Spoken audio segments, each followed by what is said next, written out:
Bienvenue dans votre rubrique Focus sur Radio Mayuri. Notre invité est Zeba Noctua. Bonjour. Bonjour à tous. Merci beaucoup d'avoir accepté notre invitation. Vous êtes psychologue, clinicienne, spécialisée dans l'empowerment, mais surtout sorcière rouge. C'est le surnom que vous vous êtes donné? Alors c'est beaucoup plus qu'un surnom, c'est vraiment un titre, c'est vraiment ce qui représente le mieux l'univers que je partage avec ma communauté, les gens que j'accompagne. Vous aidez à guérir des blessures passées, à reprendre le pouvoir de la vie. Cela peut paraître un peu présomptueux, non? Juste réaliste, parce que c'est ce dont les gens ont besoin, pouvoir guérir des blessures passées, des traumatismes passés, reprendre le pouvoir dans leur vie et réapprendre en fait tout simplement à profiter de leur existence, restaurer leur véritable identité, poser de nouvelles bases et s'épanouir. Alors, vous proposez justement de passer une journée avec vous. Quel est le déroulement d'une journée type? Alors la personne, elle réserve sa journée en ligne, donc le jour qui lui convient, et c'est vraiment magnifique ce qui va se passer durant cette journée, parce qu'on sera en contact tout au long de la journée par message. Ça veut dire qu'il va y avoir une thématique, elle va m'expliquer ses problématiques et tout, et durant cette journée, je vais vraiment l'aider à démanteler en fait les croyances limitantes, à aller vraiment chercher quelle est l'origine, la souffrance qui cache peut-être ces difficultés aujourd'hui. Je vais pouvoir utiliser différents outils, elle pourra pleurer, revenir, et ça va vraiment s'étaler sur une journée qui va être généralement extraordinaire. C'est une consultation à distance? C'est ça, c'est une retraite à distance. Est-ce que vous pourriez vous considérer comme une médium? Alors, il m'arrive de transmettre certaines choses, oui, clairement. C'est pas le titre que je vais mettre en avant, ça fait partie de mes compétences. Il m'est déjà arrivé à plusieurs reprises, régulièrement même, de transmettre des choses, oui. Alors, transmettre des choses, c'est le fait de rentrer en connexion avec un certain nombre d'esprits. En connexion avec des choses qui ne sont pas de ce monde, oui. Et c'est nécessaire dans votre approche thérapeutique. Alors, je dirais pas que c'est nécessaire, mais c'est un outil extrêmement riche et puissant parce que ça permet vraiment de révéler certaines choses dont la personne n'est pas consciente et de l'amener justement aussi, elle aussi, à se reconnecter, des fois, à des personnes de sa lignée, à comprendre des choses qui ne lui auraient pas été accessibles sans ça. Donc, c'est vraiment un outil vraiment extrêmement riche et puissant. Faut-il souligner, Zeba, que vous-même, vous avez été victime d'abus psychologiques, physiques, sexuels, spirituels, institutionnels, tout cela à la fois? Tout à fait, ça fait partie de la richesse de ma pratique, c'est que je ne suis pas que dans le théorique, je suis dans un parcours que j'ai moi-même surmonté, vécu, expérimenté, et donc oui, malheureusement ou heureusement, enfin tout dépend de ce qu'on en fait, j'ai moi-même eu à guérir d'abus relationnels au niveau psychologique, physique, sexuel, spirituel, institutionnel. Vous pouvez nous donner un ou deux exemples ou de témoignages? Un ou deux exemples ou témoignages. Alors, cette question, je ne vais pas forcément y répondre parce qu'elle implique aussi d'autres personnes et là, c'est pas forcément le cadre. Alors, pour revenir à cette journée que vous proposez, vous dites que tout peut basculer. Euh, comment expliquez-vous cela? Parce qu'on crée vraiment une sorte d'espace-temps. C'est une bulle où la personne vraiment elle va s'investir. Donc ça veut dire que psychologiquement, énergétiquement, spirituellement, elle est concentrée sur quelque chose, sur une intention, sur un objectif. Et moi, je me connecte aussi à cette intention. Donc forcément, tout va beaucoup plus vite parce qu'on est concentré, on est ensemble en fait durant ce moment. Et étant donné que c'est pas juste une séance qui dure 3 quarts d'heure et après on passe à autre chose, mais on va en profondeur, les choses ont vraiment le temps de remonter, les blocages ont vraiment le temps de se manifester. On a vraiment le temps de travailler en profondeur à travers des outils, les rituels, tout ce qui va venir et tout. Donc il se passe énormément de choses en quelques heures, oui. Et visiblement, vous souhaitez pas en dire plus sur vos process, vos- Chaque journée est unique, chaque séance est unique. Après, voilà, il peut s'agir de transmission, il peut s'agir de méditation guidée, de rituels, de light language, de breathworking. Enfin voilà, j'ai différents outils qui vont être utiles selon la personne, selon le besoin, selon la situation, selon l'ouverture aussi de la personne. Donc ça va être en fonction de la découverte que vous allez réaliser en amont sur cette personne.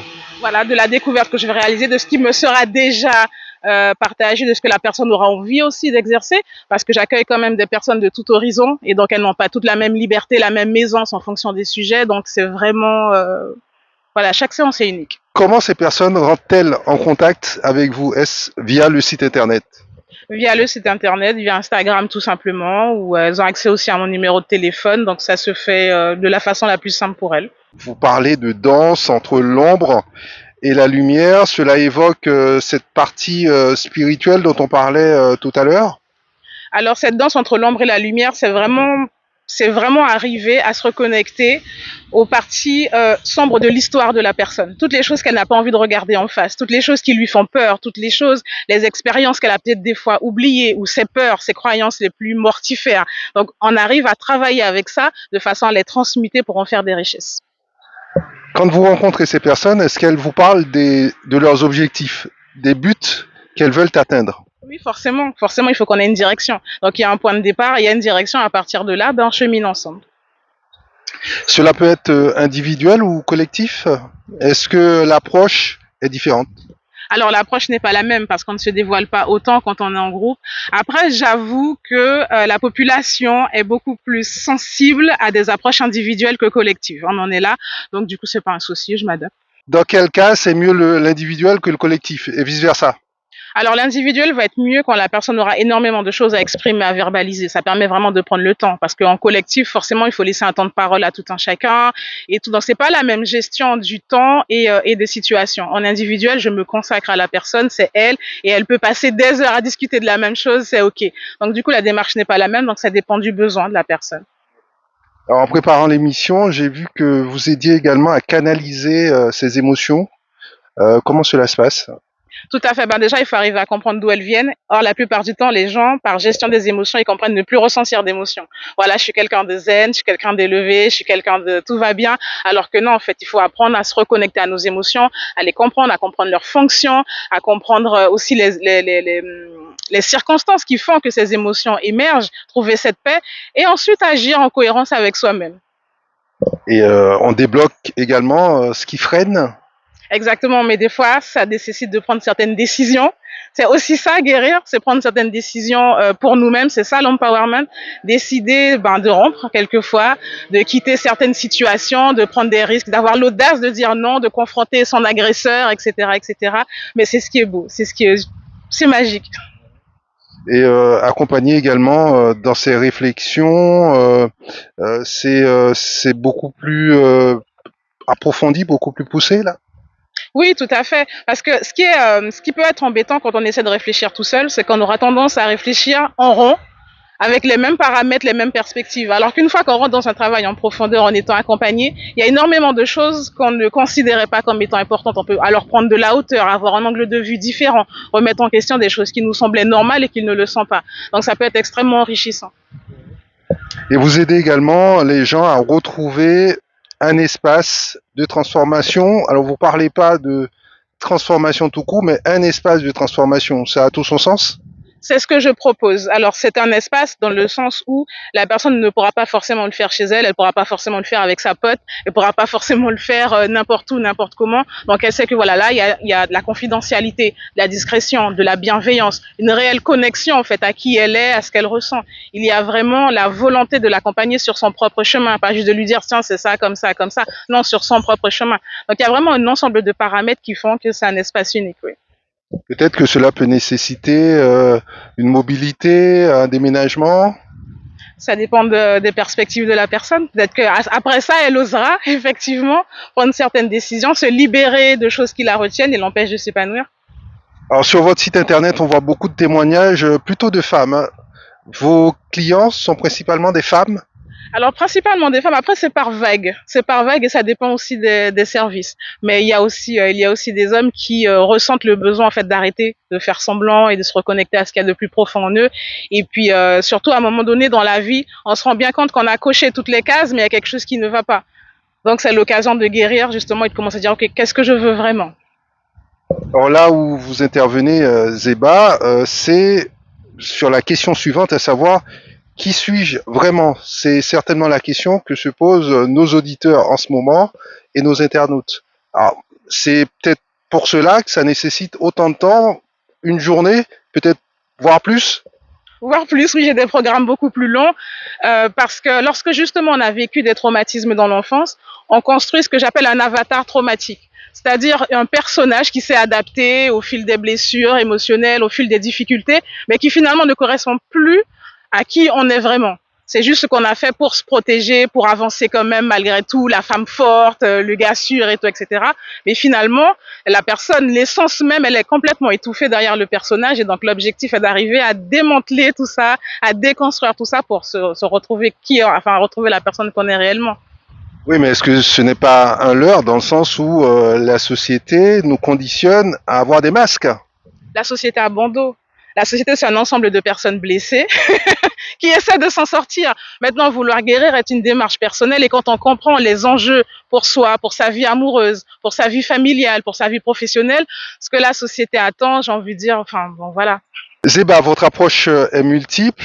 En tant que praticienne en chamanisme, donc là, vous allez évoquer des esprits, des forces que l'on voit pas forcément dans tous les jours. Et vous avez également un accompagnement, vous apportez également un accompagnement holistique. Qu'est-ce que c'est l'accompagnement holistique? Holistique signifie qu'on prend vraiment la personne dans sa globalité. C'est-à-dire que c'est pas juste le physique, c'est pas juste la psychologie, c'est pas juste la spiritualité. On prend vraiment les choses dans leur globalité. C'est ce que je propose voilà, on n'est pas juste dans du cognitif, fais ça, ça, ça. Non, on va beaucoup plus profondément et on prend en compte différents outils de différents aspects. Vous aidez vos clients, en tout cas les personnes qui viennent vous voir, se reconnecter à eux-mêmes, à leur vie, à se faire plaisir et à accéder à un certain pouvoir de pouvoir décider C'est ça. de, de leur avenir et des décisions qu'ils ont à prendre. Exactement. Décider d'être heureux, je crois que c'est déjà une énorme, c'est déjà un énorme pas. Décider d'être heureux, décider de s'épanouir dans leur vie amoureuse au lieu de se résigner, décider de quelle vie de famille ils ont envie de vivre, décider de ce qu'ils ont envie de vivre dans leur activité professionnelle, ne pas juste subir ou répondre à des injonctions sociales ou s'adapter en fonction de leurs blessures émotionnelles, mais vraiment décider de leur vie. À la base, vous êtes psychologue clinicienne. Les autres formations qui gravitent autour de cela, les autres compétences que vous développez aujourd'hui, il vous a fallu suivre un certain nombre de formations pour cela? Alors, j'apprends tout le temps, je me forme tout le temps. Maintenant, ça sont des choses beaucoup plus personnelles qui ne s'apprennent pas de façon théorique.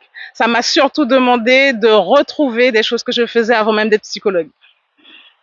Et que pensent vos pairs, vos homologues psychologues, le fait de vous voir intervenir sur un champ qui est peut-être à côté de ce que l'on attend d'une psychologue ou d'un psychologue?